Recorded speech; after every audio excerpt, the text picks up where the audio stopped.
శ్రీ సత్యసాయి జిల్లాలో దళితులపై దాడులు అధికమయ్యాయని పుట్టపర్తి ఎస్పీకి ఫిర్యాదు చేశారు మాజీ మంత్రి ఉషశ్రీ చరణ్. పెనుగొండ నియోజకవర్గంలో దళితుల మీద దాడులపై చర్యలు తీసుకోవాలని ఎస్పీకి విన్నవించారు.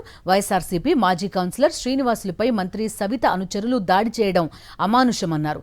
కాలనీలో నెలకొన్న సమస్యను ప్రశ్నించినందుకు దాడులు చేస్తున్నారని, ఇలాంటి విష సంస్కృతి ఎప్పుడూ లేదన్నారు.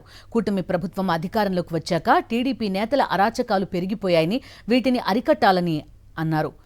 అరాచకాలు ఇలాగే కొనసాగితే శాంతి భద్రతలకు విఘాతం కలిగే అవకాశం ఉందన్నారు.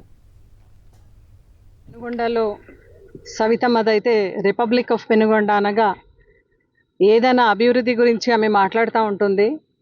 రోడ్డు పరిశీలన చేస్తూ నిన్న వార్డ్ నెంబర్ 17లో వెళ్ళినప్పుడు మా నాయకుడు దళిత సోదరుడు టెంపో సీనప్ప వాళ్ళ ఇంటికి వెళ్ళి, ఏంది మీరు ఏ కులము, మీరు రెంట్ హౌస్లో ఉన్నారు, మీకు స్వంత ఇల్లు కూడా లేదు, మీలాంటి వాళ్ళు ఎందుకు రాజకీయం చేస్తారని ప్రశ్నిస్తున్నారు సవితమ్మ ఫాలోవర్స్.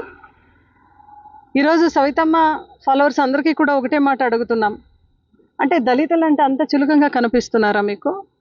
అంటే వాళ్ళకు స్వంత ఇల్లు లేదంటే రాజకీయం చేసే అర్హత లేదు అని మీరు మాట్లాడుతున్నారా? మీకేమైనా తల తిరుగుతుందా?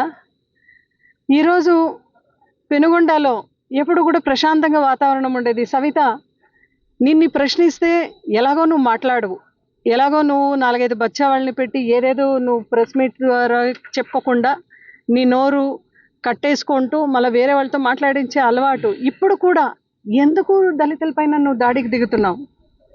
అంటే దళితులు అంటే అంత చిన్న చూపు నీకెందుకు? అభివృద్ధి గురించి మేము అపోజిషన్లో ఉండం, మేము ప్రశ్నిస్తాం. మరిన్ని అప్డేట్స్ కోసం ఛానల్ను సబ్స్క్రైబ్ చేయండి. నోటిఫికేషన్స్ కోసం బెల్ ఐకాన్ పై క్లిక్ చేయండి.